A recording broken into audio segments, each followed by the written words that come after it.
حدیث مبارک کې راځي الله د فرض مانځه نه وروسته دعا قبلوي ورځ د جمعې ده د جمعې فرض مونځ دې وکړو الله نه وغواړه په دې مبارک ټایم کې وغواړه د دې دعا ته نه ساري کې د مسجد نه په منډه باندې اوسي نو نبی علیہ السلام فرمایلو ابو دجانه معلومیږي داسې چې الله ته دې ضرورت نشته کو الله ته دې ضرورت خو د الله نه به دې غوښتله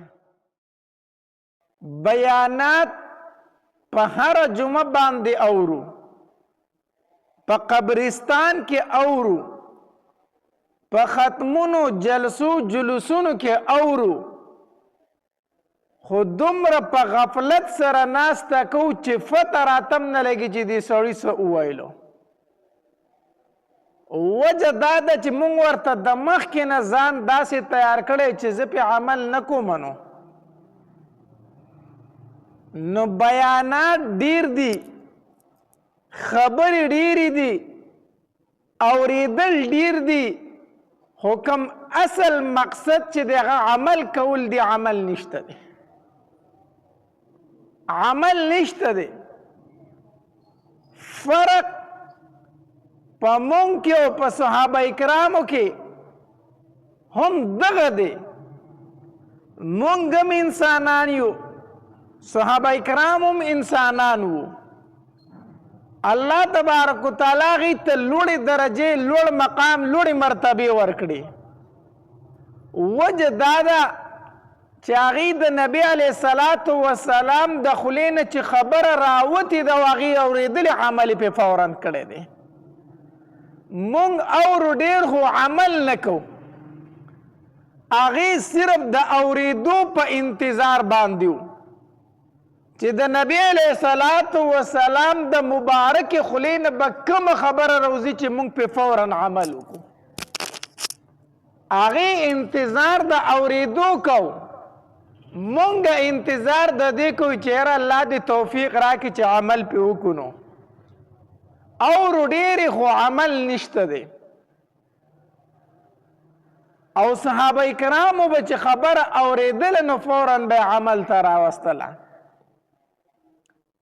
یو ځل نبی علیه الصلاة وسلام د صحابه کرامو سره ناست دی صحابه کرام ته غیر چاپېره تاو دي نبی علیه السلام مسله بیان کړه وی ای زما صحابه کرامو خپل ځان او خپل اهل و عیال د حرامو نه وساتئ مه په خپله باندې حرام خورئ مه په خپلو بچو باندې حرام خوروئ نبی علیه الصلاة وسلام مسله بیان کړه صحابه کرامو واورېدله بیا په دې صحابه کرامو کې یو صحابي و ابو دجانه رضی الله تعالی عنه چې کله به نبی علیه الصلاة وسلام د سحر منځ وکړو نو دی به دعا ته نه ایسارېدو چې نبی علیه السلام به څنګه سلام وګرځو دی به فورا د مسجد نه وته به یو ځل نبی علیه الصلاة وسلام وسارو د داسې وکړو بیا یې وسارو د داسې وکړو په درېیمه ورځ باندې چې نبی علیه السلام سلام وګرځو دی وته نو نبی علیه الصلاة وسلام پې غږ وکړو ابو دجانه ودرېږه ابو دجانه رضی الله تعالی عنه ودرېد وی ابو دجانه داسې ښکاري چې الله ته ضرورت نه لري الله ته حاجت نه لري ابو دجانه رضی الله تعالی ډېر حیرانه شو وی د الله پاکه پیغمبره په دې ټول صحابه کرامو کې خو الله ته زه ډېر محتاج یم زه خو الله ته ډېر زیات محتاج یم زه خو الله ته ډېر عاجز یم زه خو الله ته ډېر ضرورت لرم د الله پاکه پیغمبره ولي وی ابو دجانه کو تا الله ته حاجت لرلې نو د مانځه نه به دې وروستو دعا غوښتله زه چې سلام وګرځم ته دعا ته نه ایزارېږې فورا وځي خو معلومیږي داسې چې الله ته دې ضرورت نشته دی که نه ډېر خلک داسې چې هغه الله ته ضرورت نه لري ښه ډېر خلک داسې دی چې الله تبارک وتعالی ته حاجت نه لري مونځ وشي نو په ده باندې وارخطایي وي بس په منډه د مسجد نه وځي دعا ته نه ایسارېږي د جمعې مبارکه ورځ وي د جمعې د ورځې مونځ وشي. حدیث مبارک کې راځي الله تبارک وتعالی په فرض مانځه پسې وروستو دعاګانې د انسان قبلې. فرض مونځ نه وروستو الله تبارک وتعالی د انسان دعا قبلې. نو د جمعې ورځ نه د جمعې مونځ دې وکړو، د هغې نه وروستو دعا غوښتل شي، په ده باندې تلوار دې دعا ته نه ایسارېږي، منډه وي د مسجد نه وځي. خو معلومیږي دا چې د دې سړي الله ته حاجت او ضرورت نشته که نه. کو الله ته ضرورت وي خو الله ته به یې لاس اوچت کړي، په چغو چغو به ورته جوړلي، خپل حاجات به یې ترې غوښتل، خپل حاجات به یې ترې غوښتي وو. حدیث مبارک کې راځي الله د فرض مانځه نه وروسته دعا قبلوي. ورځ د جمعې ده، د جمعې فرض مونځ دې وکړو، الله نه وغواړه په دې مبارک ټایم کې وغواړه، د دې دعا ته نه ایسارېږي، دی د مسجد نه په منډه باندې وځي. نو نبی علیہ السلام فرمایلو ابو دجانه معلومیږي داسې چې الله ته دې ضرورت نشته، کو الله ته دې ضرورت وي خو د الله نه به دې غوښتله. ابو دجانه رضی الله تعالی پوه شو چې نبی علیہ السلام زما نه په یو خبره باندې خفه دی، زه دعا ته ایسار نشم دا 2 ورځې. ځکه راغی د نبی علیہ السلام خواته کېناست، وی د الله پاکه پیغمبره زه دعا ته ځکه نه ایسارېږم چې زما د کور په خوا کې په ګاونډ کې په یو دیوال سره زما سره یهودي پاتې کېږي او د هغه په غولي کې د کجوري ونه ولاړه ده او د هغې کجوري څانګې زمونږ غولي ته راغلي دي. د الله پاکه پیغمبره د مدینه منوره ده، د شپې پکې هوا ډېره چلیږي. نو د شپې هوا چلیدلې وي، د هغه د کجورو د هغې څانګې نه دانې زمونږ غولي ته راتاوې شوي. نو زه په منډه باندې کور ته ځکه زما هسې نه چې زما وږي بچي راپاسي او د یهودي دا کجوري راوالي ویې خوري. نو زه په منډه کور ته لاړ شم، زما بچي لا نه یې راویښ شوي، زه هغه کجوري راټولې کړم، هغې ګاونډي یهودي ته اواز وکړم زمونږ کره ستاسو د کجوري دانې راتاوې شوي، دا واخله سنبالې کړه، هسې نه چې زما بچي وخوري چېرته. الله پاکه پیغمبر زه دعا ته ځکه نه ایسارېږم. د الله پاکه پیغمبره یو ځل مې ناوخته کو تا سره چې کور ته لاړم، زما وږي بچي راپاسېدلي وو، هغه کجوري راټولولې او خوړې. زه چې ورښکاره شوم زما وړوکی بچی و، د هغه کجوره په خوله کې وه، مرۍ ته یې رسېدلې وه، خو چې زما پې نظر شو ما زر راونیوه، ګوته مې د هغه خولې ته ومنډله، مرۍ ته مې وله ګوته ورسوله، کجوره مې ترې رابار کړه. د الله پاکه پیغمبر چې کجوره مې د وله مرۍ نه راویست، هغه په جړا شو، زما نور بچي هم په جړا شو، بابا دا خو ماشوم دی، خیر دی مرۍ ته یې رسېدلې وه، دا خو به دې پرېښې وه که نه. ما ورته وی چې بچو تاسو مه خفه کېږئ، زه د قیامت د ورځې نه یېرېږم، زه د میدان محشر نه یېرېږم. هسې نه چې په میدان محشر کې آواز وشي چې ابو دجانه غل دی، پردی کجوري په خپلو بچو باندې خورولي دي. زه د دې نه یېرېږم. بچو تاسو مه جاړئ، مه خفه کېږئ، زه د میدان محشر د رسوایۍ نه یېرېږم، هسې نه چې په ما باندې هلته د غل آواز وشي چېرته چې ده په خپلو بچو باندې پردی کجوري خورولي دي. الله صحابو چې خبره واورېده چې ای صحابه کرامو خپل ځان هم د حرامو نه بچ کئ، خپل اهل و عیال هم د حرامو نه بچ کئ. سوال نه پیدا کېدو چې د یو صحابي د بچي ګېډې ته بیا حرامه تلې وه، سوال نه پیدا کېدو، فورا یې عمل پې کو. مونږ اورو ډېرې خو عملو نشته دی. مولان په منبرو باندې ستړي شو، مولان په هره جمعه باندې ستړي شو، په منبر باندې چغې وایي ای خلکو پردی حق مه خورئ، ای خلکو ځان د حرامو نه بچ کئ، ای خلکو که دا حرامه ډېره ده خو مه یې قبلوئ، حلاله روزي خپلو بچو له ورکئ، حلاله روزي خپلو بچو له ورکئ. شته عمل پې کم دی عمل؟ چا دا پروا کړې ده چې دا حلاله ده او دا حرامه ده؟ حدیث مبارک کې راځي نبی علیہ الصلوۃ والسلام فرمایي وایي کله چې آخر زمانه شي د خلکو به د مال سره حرص زیات شي، پیسې به جمع کوي، پیسې دا پروا به هم نه چې دا حلاله ده که حرامه ده. دا پروا به نه ساتي، صرف دا به وایي ماله پیسې پکار دي، پیسې بس. دا پروا به هم نه کوي چې حلال دي که حرام دي. نبی علیه الصلاة والسلام فرمایلي وي دا د قیامت د علاماتو یو علامه ده چې د حلال او د حرامو تمیز به ورک شي، تمیز به ورک شي. تاسو وګورئ که نه، خپله معاشره کې وګورئ که نه، خلک دا پیسې په کومه طریقه ګټي، په کومه طریقه دا پیسې راټولوي.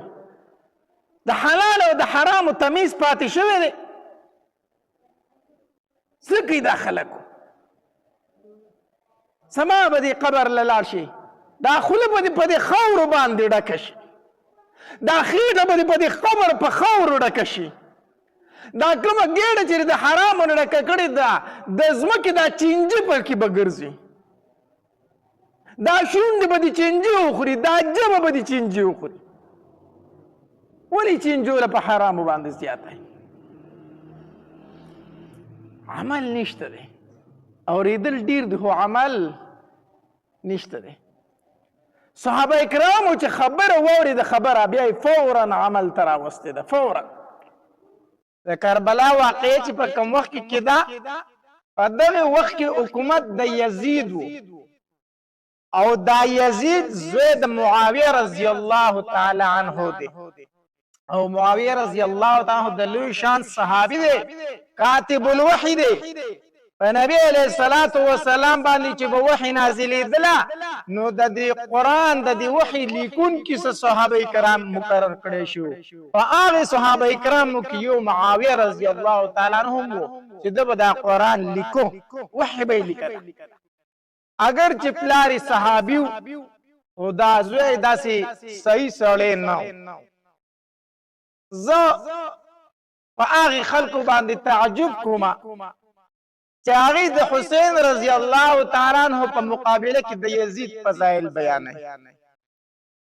چېرته د نبی علیه الصلاة والسلام نوسې، چېرته د اهل بیتو نه یو ګلاب، او د هغه په مقابل کې بیا د یزید فضایل بیانول، دا یقینا ظلم.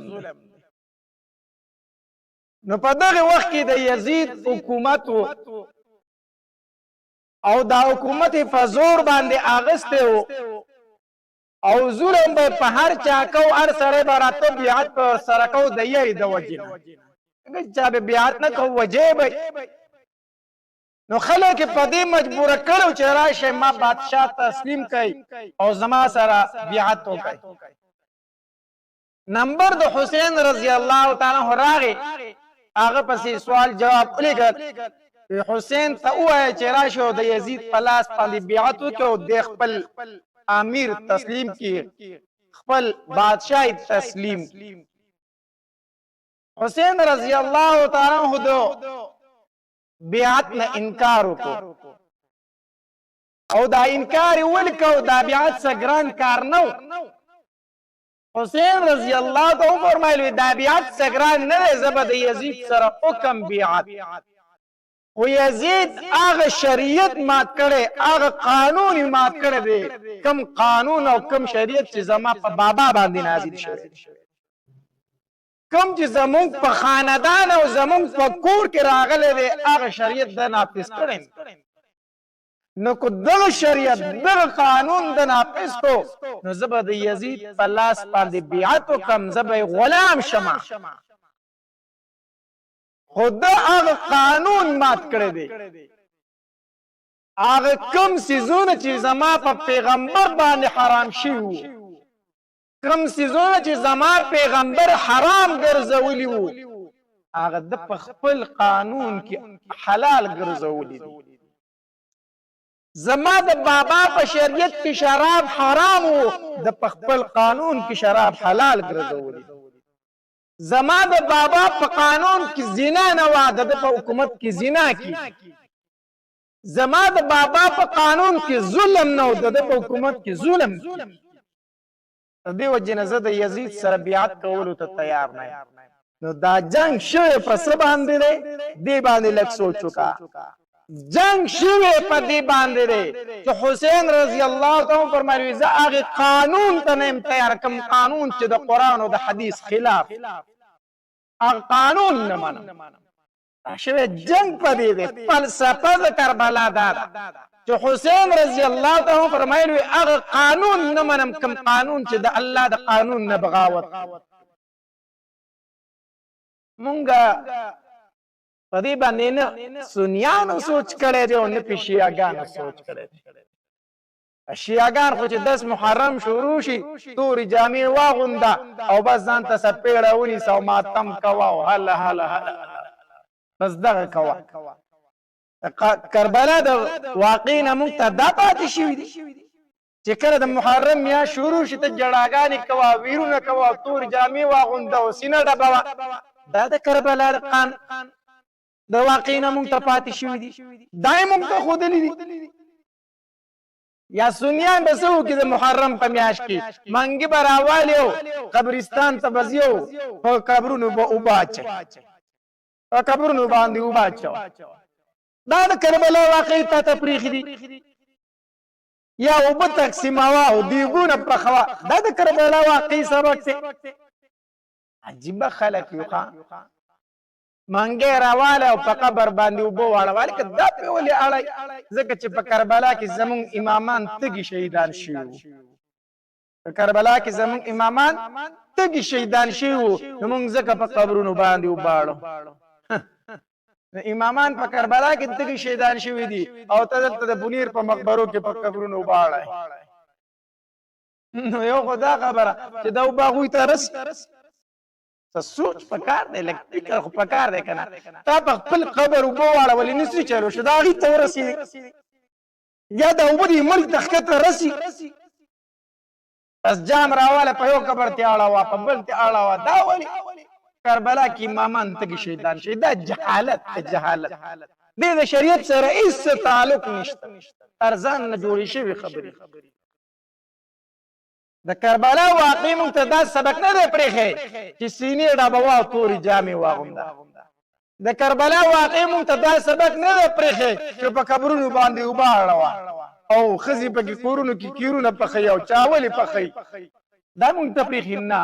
د کربلا واقع موږ ته دا پرېښي دي چې د الله د قانون نه کوم څیز بغاوت کوي هغه مه منه. د ظلم خلاف ودرېږه، ظالم ته مخامخ ودرېږه.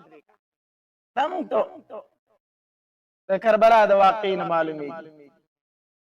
حسین رضی الله تعالی فرمایل چې زه د یزید سره بیعت نشم کولی ځکه د زما د بابا قانون مات کړی، کوم شریعت چې زما بابا راوړی هغې نه د انکار کړی. یزید ورته بیا جنگ ته تیار شي، جنگ ته تیار شي. کوفی والا ورته وویل وی ته کوفی ته راشه موږ ټول ملګري یو. حسین رضی الله تعالی کوفی ته وغوښتو. دغه علاقې د کوفی چې کوم ګورنر و د هغه نوم ابن زیاد و چې مشهور په ابن مرجانه و. په لاس باندې بیعت پکې وی نه کومه، وی بیا به جنگ ته تیارېږي. حسین رضی الله تعالی فرمایل وی جنگ ته تیار یم، ګناه نشم کولی خو دومره کولی شم چې ځان شهید کولی شم، خو ګناه نشم کولی. حسین رضی الله تعالی چې خیمې ټک والی او ابن زیاد جنگ ته سر وتړو او ځان حملې ته تیار کو، نو کوفی والا ټول د حسین رضی الله تعالی نه واپس شو، ټول ته وتښتېدل. اول راغوښتي وو او چې کله جنگ جوړېدو حالات جنگ ته ورسېدل، کوفی والا ته ټول رستی شو. حسین رضی الله تعالی صرف د خپل خاندان سره د 2 کسانو سره پرېښود. 2 کسانو دا ټول د نبی علیہ السلام د خاندان خلک دوی پاتې شو. حسین رضی الله تعالی فرمایل اوس یا شهادت ته او یا دغه ظالم ته غاړه کې خودل یا دغه د ګناه قانون قبلول وینه شم کولی، ځان شهید کولی شم، خپل خاندان شهید کولی شم، او د ګناه په کار کې ایسه نشم اغست. به هر حال خیمې ټکوالی شوې، جنگ شروع شو. د نبی علیہ الصلوۃ والسلام د خاندان به یو کس تو شهید کېده به او واپس شهید به خیمو خواته راوړو. اوبه پې بندې شوې، د دریاب اوبه یې پې بندې کړې، تږي وو. لویه واقعه ما بیان کړې ده، خو زه ته صرف پس منظر بیانوم. یو د نبی علیہ الصلوۃ والسلام د خاندان کسبتو شهید کېده به واپس پراوسته شو.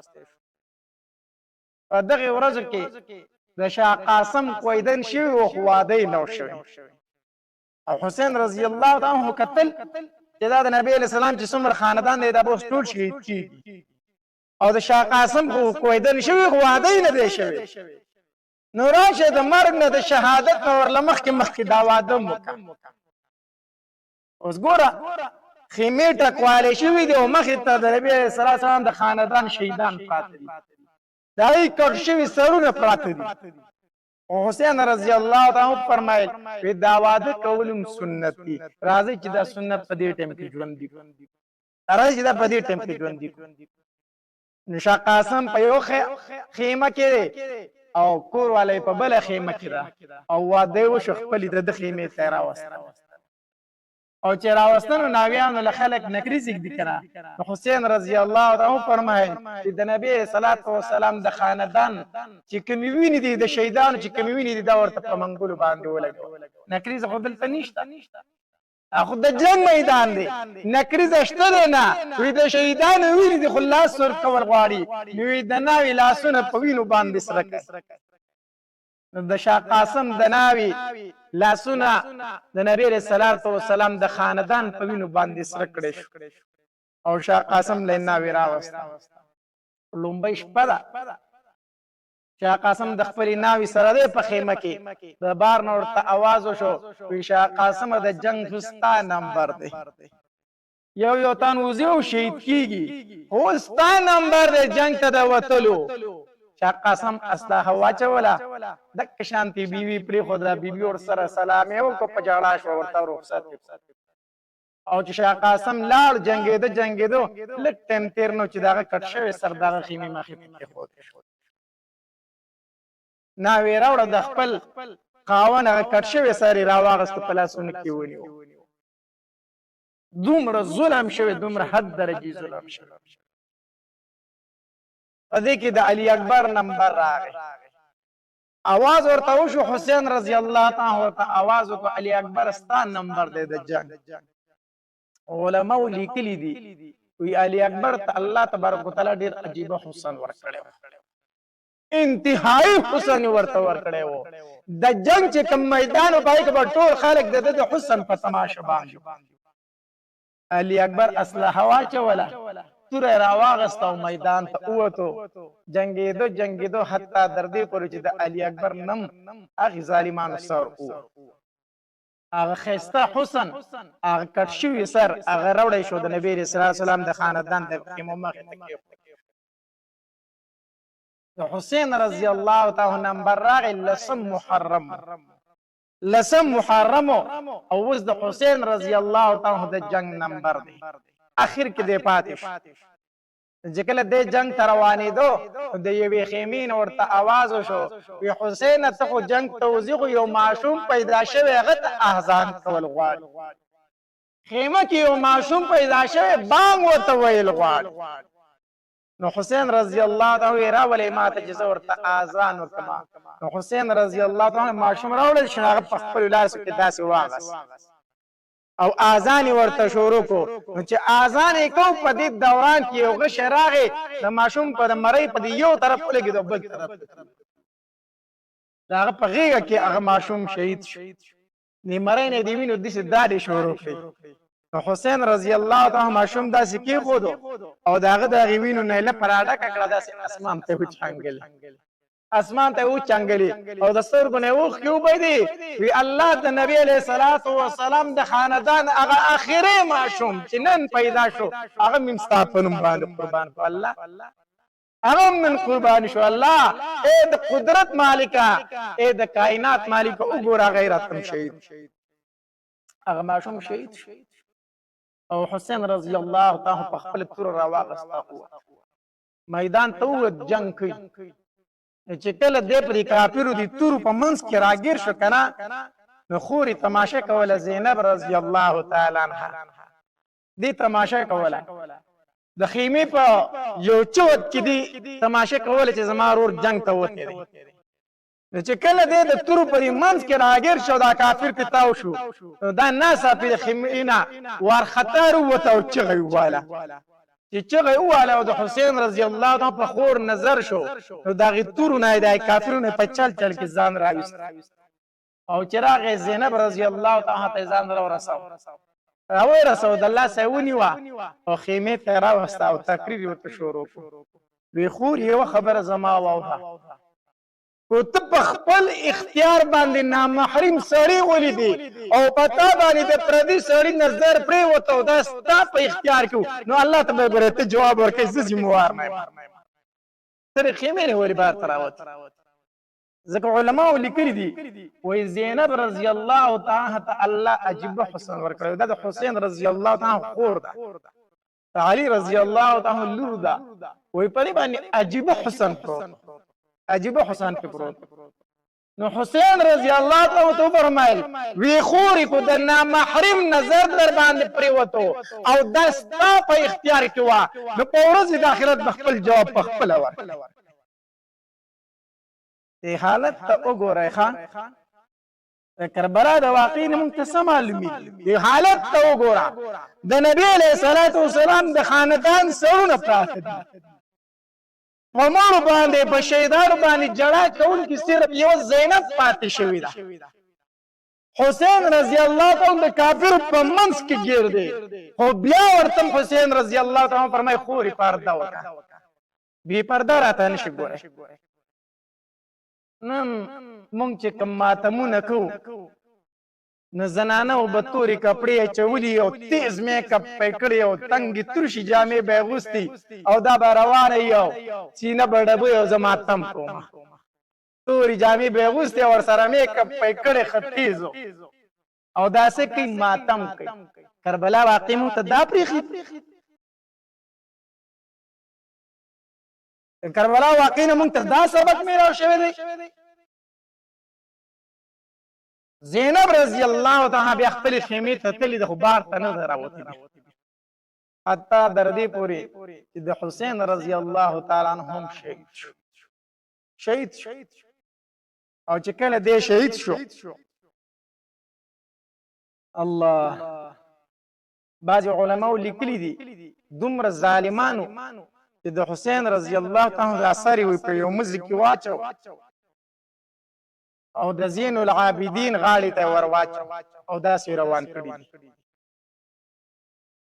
نو چې کله هلته ورسېدل د نبی علیه الصلاة والسلام د خاندان زنانه دي او شهیدان سرونه دي نو چې کله دا د یزید دربار ته ورسېدل نو یزید وی د نبی علیه الصلاة والسلام او د خالد بن ولید رضی الله تعالی د اسلام راوړلو واقعه ډېره عجیبه ده دی د اسلام ډېر سخت دشمنو په غزوه احد کې چې څومره شهیدان شي په هغې کې خو د ده لاس و که نه دی شاغلې په غونډۍ باندې راوختو او دا ډېر غټ جنګجو هم و خو ده وی زما په زړه کې یو ځل د دې اسلام محبت پیدا شو وی هغه څنګه وی دا نبی علیه الصلاة والسلام چې په غزوه حدیبیې ته را روانو که نه وی ما ملګرو ته وی چې ځای ورته کوئ چې دوی راځي چې موږ په لاره کې حمله وکړو دوی به دغلته کې پړاو اچوي موږ چې دوی څنګه پړاو اچوي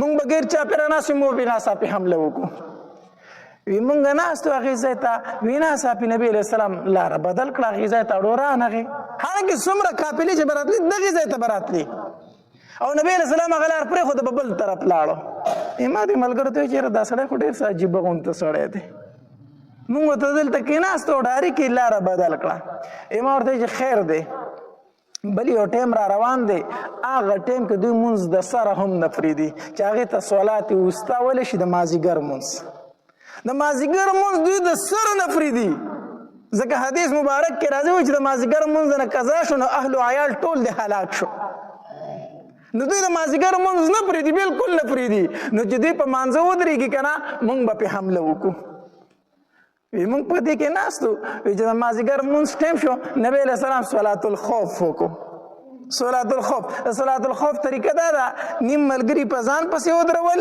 نیم یې چوکیدارۍ ته ودرول نو چې یو رکعت هغه یو څه کسانو د نبی علیه السلام سره وکړو بیا هغه چوکیدارۍ ته ودرېدل هغه نور راړه په نبی علیه السلام پسې ودرېدل.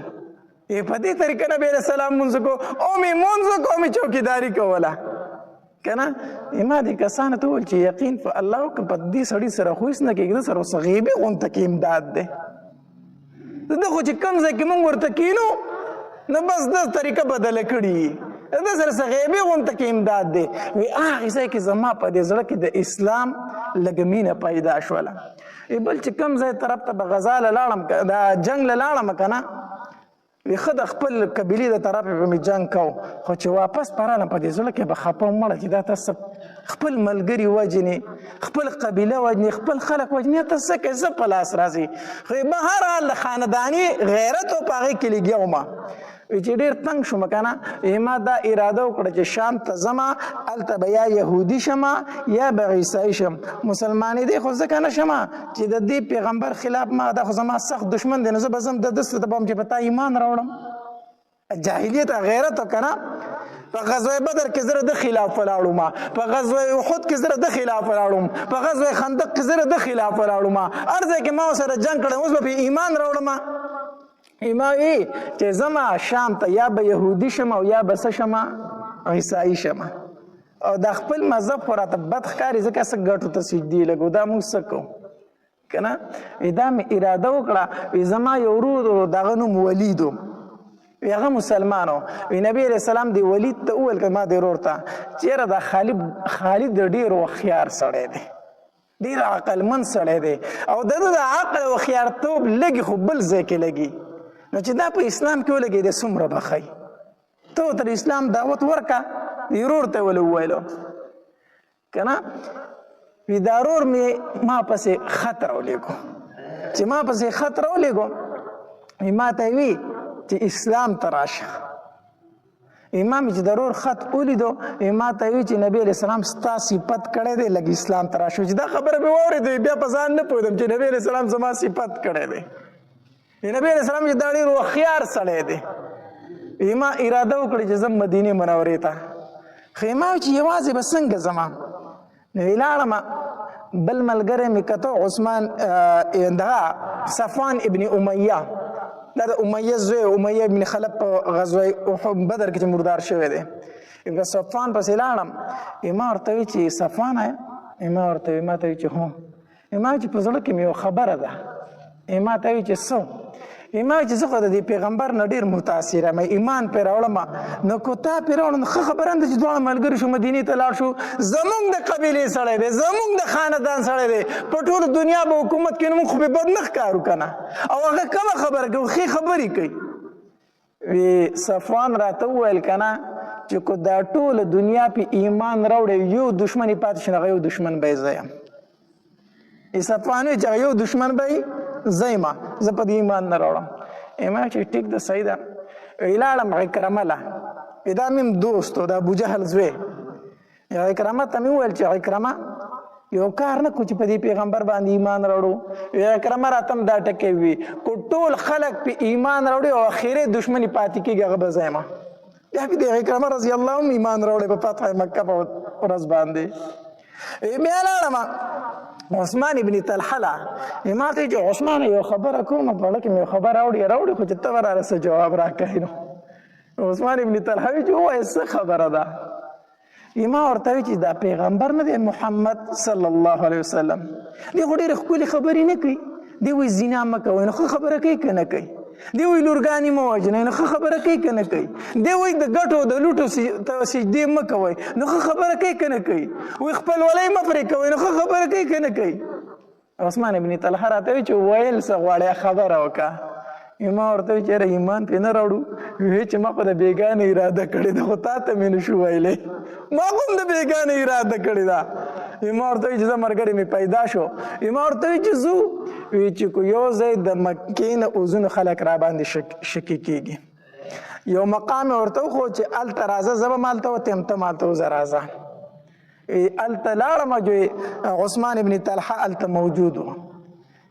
هلته کې یو ځای شو روان شو چې اوس لونه یې په لاره کې خو د مکې یو سردار ولیدو عمر ابن عاص دا په کفارو کې د ټولو نه هوښیار سړی حسابېدو. د جنګ څومره مشورې چې به ده ورکولې، ډېر هوښیار سړی او عقلمند سړی و. د جنګ دا چارونه به ټول ده جوړول. موږ چې دی ولیدو موږ چې پاک ربه دا کوم ځای ګیر شو. دا خو عمر ابن عاص دی چې ده ته به اوس څه وایو، ده ته به څه وایو، دا خو زموږ مشر دی. موږ ورته وایو چې هلکه موږ ته وایي چې څه کوې لکه؟ موږ ورته وایو چې ته څه کوې؟ وایي چې نه رښتیا ووایه چېرته روان یې؟ موږ ورته څه نه وي، وایي چې راته ښکاري مدینې ته روان یې کو. موږ ورته چې ښه رښتیا درته ووایو نو مدینې ته روان یو. عمر ابن عاص راته وایي چې راځئ زه هم ملګری یم، زه هم مدینې ته ځم، راځئ چې درې واړه په ایمان راوړو، راځئ چې درې واړه په ایمان راوړو. ولاړو چې مکې ته ورسېدو یو ځای کې خو هلته اوښان کېنول. وی ورور مې راپسې راغی چې نبي علیه السلام ستاسو د راتلو نه خبر شوی دی او ډېر خوشحالېږي. نبی علیہ السلام چې خبر شو کنه چې دا درې واړه را روان دي نو نبی علیہ السلام وفرمایل وی مکې د خپل زړه ټوکړې مونږ ته راوویشتې، مکې د خپل زړه ټوکړې مونږ ته راوویشتې. خالد را روان دی، عمر ابن عاص را روان دی، عثمان ابن طلحه را روان دی، دا خو د مکې د زړه ټوکړې هغه مونږ له رالې.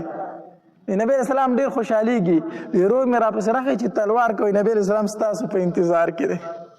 زه چې څنګه ورسېدم نبی علیه الصلاة والسلام لره که نه، وی نبی علیه الصلاة والسلام ته مې وفرمیل چې السلام علیک یا رسول الله، السلام علیک یا رسول الله. او بیا مې د نبی علیه السلام لاس ونیو چې اشهد ان لا اله الا الله واشهد ان محمدا عبده ورسوله. کلمه مې وویله. وی نبی علیه الصلاة والسلام راته وفرمیلو چې خالده ما ته پته وه چې ستا د عقل به تا ایمان له راولي. ما ته مخکې نه پته وه چې ستا په شان عقلمند سړی کفر کې نه پاتې کېږي، ته به ایمان له راځي. بیا ورته مې وویل چې د الله پاکه پیغمبره ډېر ملامت یم، ستا خلاف مې ډېر جنګونه کړي دي، ستا ډېر ملګري مې شهیدان کړي دي، د الله پاکه پیغمبره ډېر ملامت یم، ما له دعا وغواړه. نبی علیه الصلاة والسلام فرمایل چې الاسلام یخدم ما کان قبله، اسلام مخکنۍ خبرې ټولې ختموي. مخکې چې په کفر کې څه کړی هغه ټول الله ختم کړو. بیا نبی علیه الصلاة والسلام وفرمایل اللهم اغفر لخالد، الله خالد ته بخښنه وکړه، الله خالد ته بخښنه وکړه. او بیا وی بل صحابي راغی، بل صحابي راغی، وی درې واړو د نبی علیه الصلاة والسلام په لاس باندې څه راوړو؟ ایمان راوړو. دا عمر رضی الله تعالی عنہ چې کله شهید کېدو د شهادت واقع هم ډېره دردناکه ده. د سهار مانځله راغی، اصل کې یو غلام و د معیره ابن شعبه رضی الله تعالی عنہ، یو غلام و. نو د عمر رضی الله تعالی عنہ په بازار کې تو دی غلام ورته وویل ی عمره زما د مولا ته ووایه چې په ما دا مزدوري لږه کمه کېږي، د به زما نه مزدوري ډېره غواړي. عمر رضی الله تعالی عنہ ته وفرمایل وی څومره مزدوري درنه غواړي؟ وی 4 درهمه یا 4 دیناره، خو 4 روپۍ رانه د ورځې غواړي. عمر رضی الله تعالی عنہ د پیشې تپوس وکړ ته څه کار کوې؟ هغه ته خپل کار وښوو. نو عمر رضی الله تعالی عنہ ته دومره قدرې ووي، وی دا خو ډېره نه ده، 4 روپۍ خو ډېرې نه دي په ورځې کې ستا نه هغه غواړي، ستا د کار کې خو ډېرې پیسې پیدا کېږي، دا خو ډېره نه ده. صرف دا خبره ته وکړه. خو د عمر رضی الله په زړه کې دا و چې زه د ماته سپارښت کړو نو زه به معیره ته ووایم چې په ده باندې دا مزدوري لږه کمه کېده. خو ده ته دا خبره صرف وکړه، دا خو ډېره نه ده، لاړ تي. دا مجوسي غلام و، ده په زړه کې وي خیر دی ستا به هم زه فکر وکړم. دا خبره پې بده ولګېده د عمر رضی الله عنه، ستا به هم فکر وکړم. خنجر یې واغست، خنجر په دواړه طرفه باندې تېرو، په دواړه طرفه، او هغه خنجر به یې روزانه په اور کې ګرمو او بیا به یې د زهرو په اوبو کې کېښودو. ټینګر چې دا لور ګرم کړي که نه نو بیا وله په اوبو کې هغه دغه داسې ورکوي. نو ده دا لورو دا خنجر به یې ګرمو، د زهرو په اوبو کې به یې بیا داسې وچاو. دې دپاره وي که د زخم نه مړ نه شي، خو چې د زهرو د وجې نه خو بیا مړ شي که نه. خنجر پسې تیار کو عمر رضی الله تعالی عنہ پسې. د سهار ټیم و، 27 ذی الحجه وه 28مه ذی الحجه وه د لوی اختر دا میاشت ختمه شو بله ورځې 28مه ذی الحجه وه عمر رضی الله تعالی عنه د سهار مانځه ته مخکې شو چې مخکې شو دا مجوسي غلامو د ځان نه کمبل تاو کړی پټ راغلی او مخکې سب ته یې ځان ورسو عمر رضی الله تعالی عنه په خنجر وو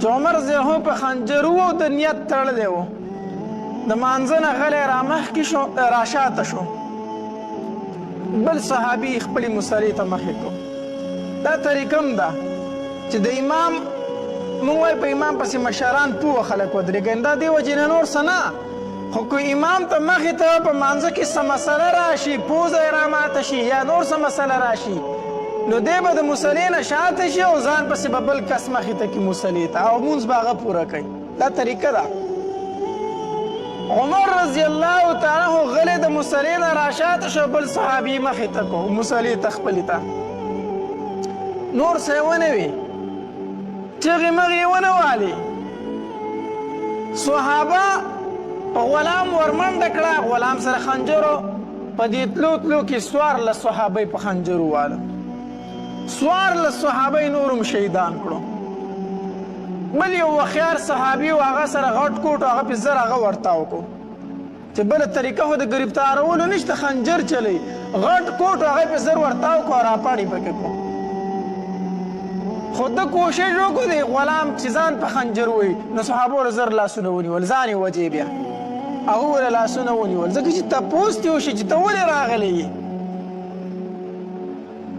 گرفتار یې کو تیاره و سهار ټیم و شاته صفونه ډېر لرې پورې تلي و صحابه دوره پوه نه شو شاتني صفونه والا پوه نه شو ځکه شاته صحابه وایي موږ دومره سره پوه شو چې اول اواز د عمر رضی الله تعالی عنه فقیرت که وروسته د بل صحابي اواز شروع شو دومره پوه شو او دومره هم پوه شو چې مخې ته څه لږه شور غونته وشو خو نور پوه نه شو ځکه صحابه و داسې و مانځه ټیم و دومره ورانې هغوی نه جوړه د مونځ خو به هغوی ډېر خیال ساتو که نه دا غلام یې ګرفتار کو جیل ته یې ورتاو کو عمر رضی الله تعالی عنه کور ته وړو چې کور ته وړو په عمر رضی الله تعالی عنه بېهوشي راله بېهوشه شو صحابه ووله پی ورکړه په خوله کې چې ورته پی ور واچول معده یې سوری شوې وه په خېټه کې بار ته روبایدل پی بار ته روبایدل عمر رضی الله تعالی عنه فروت ته طبیب یې راوسته ورله ډاکټر یې ورله راوست د عمر رضی الله تعالی عنه لږې سترګې وغړېدې د بېهوشۍ نه چې سترګې وغړېدې خو زمونږ په شان سړی ونیو چې هله ماله ډاکټر راولی زه مړ شومه نه نه دا چغې وروړې نه وي ړومبی تپوس د عمر رضی الله تعالی عنه دا وی د مونځ څه وشو د مانځه څه وشو زه خو په مانځه ووالم که نه نو د مانځه څه وشو مونځ په نیمه کې پاتې شو که سر ته ورسېدو صحابو ته وی نه امیر المؤمنین مونځ پوره شو سر ته ورسېدو وی ښه وی ما له اوبه راوړئ ما له اوبه راکئ نو صحابه وویله په جام کې اوبه راوړي کیدای شي تږی یي ځکه چې حالت د ځانکدن دی سړی تږی کېږي اوبه یې ویله راوړي دی به څکي وی نه ماله په کوزه کې اوبه راکئ ډېرې راکئ چې په کوزه کې ویله اوبه راوړي عمر رضی الله تعالی عنه وی ما پاسه وی زه اودس کومه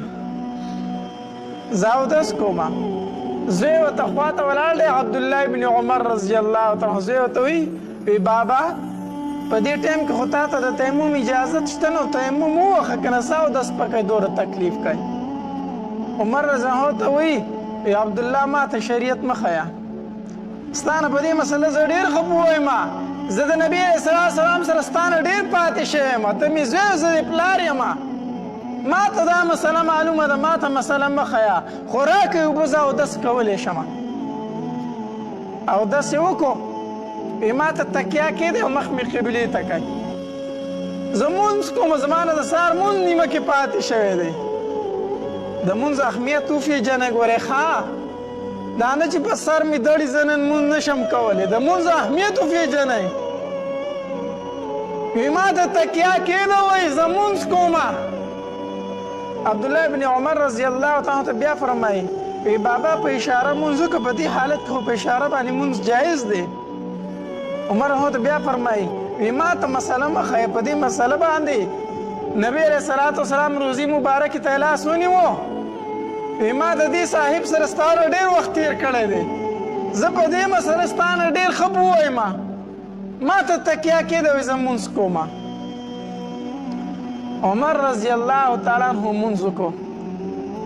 چې مونځ وکړو صحابه وله تسلي ورکوله، هېڅ پروا نشته، ته به جوړ شي.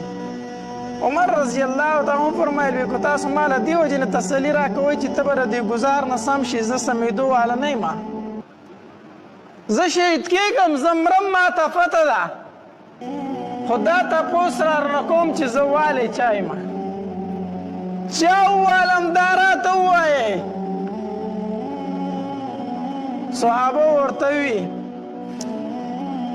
وی فیروز غلام والی د مغیره ابن شعبه کم مجوسی غلام کافر غلام چې د فیروز نوم دی، ابو لؤلؤ باندې مشهور دی، هغه غلام والی. نو عمر رضی الله تعالی وی الحمدلله الحمدلله، الله ستا لاک لاک شکر دی چې د مسلمان د لاسه نه یم لګېدلی. دا خبره وکړه وی الحمدلله، شکر دی چې د هغې انسان د لاسه نه یم لګېدلی څوک چې قبلې ته مخ کوي، ځکه چې څوک مونځ کوي د هغه ډېر لوی اهمیت دی. نو عمر رضی الله عنه فرمایل وی شکر دی چې هغې سړي نه یم ویلی چې څوک څه ته مخ کوي، قبلې ته مخ کوي، ځکه چې قبلې ته مخ کوي او مونځ کوي او زه یې والی یم، نو زما د وجې نه به جهنم ته ځي، بیا سره د مونځ او بیا جهنم ته ځي. نو شکر دا دی چې کافر دی، مسلمان نه دی.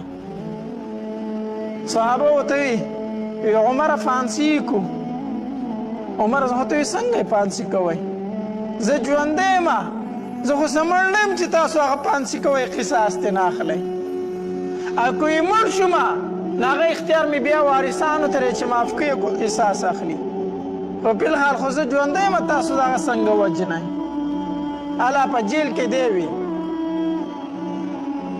عمر رضی الله تعالی عنه په ځان باندې پوه شو چې زه نه پاتې کېږم. بهرحال خبره را لنډوم چې په ځان پوه شو چې زه مرمه نه پاتې کېږم.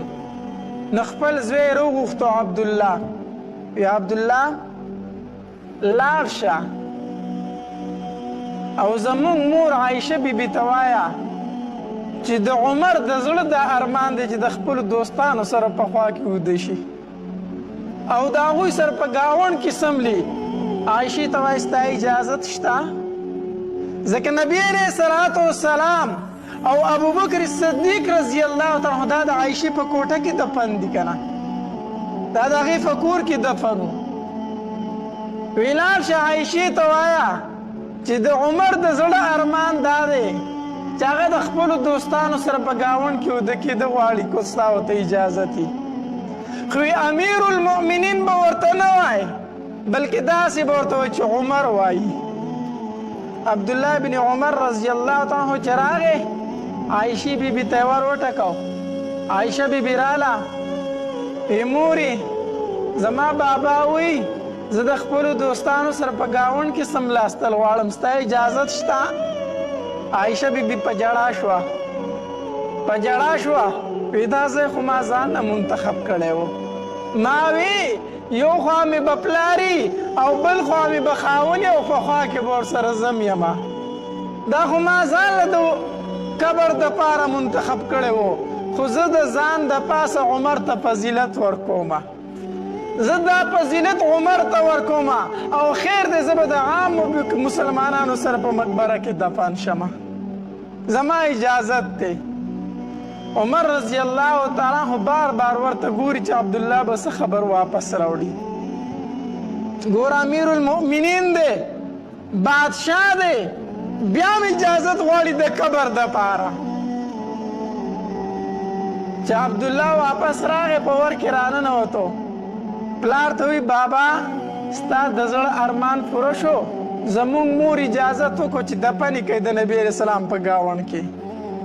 عمر رضی الله تعالی عنہ په ژړا شو، خپل زوی ته وی عبدالله د ایمان مې پس په دنیا کې دا یو ارمانو چې زه د نبی علیه السلام په خوا کې دفن شمه یو مې ایمان ارمان هغه راته الله نصیب کړی دی خو د ایمان نه چې وروسته زما یو ارمان هغه دا و چې زه د نبی علیه السلام په خوا کې دفن شوم او الله هغه ارمان زما پوره کو خو عبدالله بیا هم درته یو خبره کومه اوس لا زه ژوندی یم کیدای شي عایشې دا اجازت د زړه نه نه کړی خو زه ژوندی یم زما د مخ نه شرمېږي کیدای شي دا اجازت یې کړی وي زړه نه پرې خوشحاله نه وي خو چې کله زه مړ شم او زما جنازه اوسئ نو بیا به ترېنه اجازت غواړئ بیا به ترېنه اجازت غواړئ عمر رضی الله تعالی عنه باندې د زنکدن خوله راماته شوه نو چې کله پې د زنکدن سخته شروع شوه زوی ته وایي ما د کټ نه کوز که ځمکه باندې مې سملوه ما ځمکې ته کوز که بچې ورته وایي بابا ولې دې په ځمکه باندې سملوم وی بچې چې ما درته وي چې ما ځمکې ته کوز کړم ما په ځمکه سملوه که نه زه دا غواړم چې زه د مدینې په خاورو کې خپل مخ راوړم خپل مخ په خاورو کې ریګړه کوم او نبی علیه الصلاة والسلام له داسې په وینو کې سور لاړ شم زوی په ځمکه سملو عمر خپل مخ په خاورو کې کېښودو خپل مخ په خاورو کې کېښودو او په جړا شو علي رضی الله تعالی عنه رالی وی عمر د مرګ نه ویریدي چې جاړي عمر د مرګ نه ویریدي چې جاړي عمر رضی الله تعالی عنه غلی د مرګ نه نه یریږم خو د مسلمانانو خلیفه پاتې شوم او جاړم په دې چې الله رانه د دې مسلمانانو تپوس وکړي زه به څه جواب ورکوم هغه خلیفة المؤمنین چې د مسلمانانو بادشاه دی په کپړو کې څو ټاکۍ به لګېدلې وي 14 ټاکۍ به په کپړو کې لګېدلې وي 14 ټاکۍ هغه وایي زما سره دا غم دی چې الله رانه د دوی تپوس وکړي نو زه به څه جواب ورکړم عمر چې نبی علیه الصلاة والسلام فرمایلی د عرفات په میدان کې په لکاو صحابو په مخ کې وی کو زمانه وروسته بل پیغمبر راتلی نو به عمر و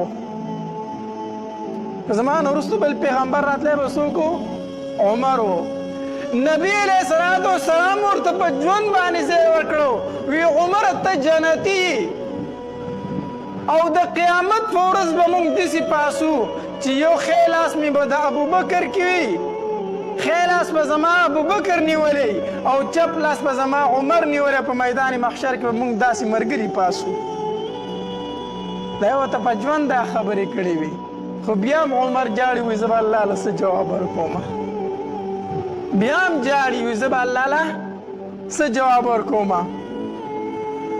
کله چې روح ورکو وفات شو صحابه جنازه راواغسته رالو د عایشې بیبي کوټې خواله بار کټ کېښودو عبدالله ابن عمر را مخکې شو په جړا شو وی مور بیبي عایشې زما پلار راغله د اجازت غواړي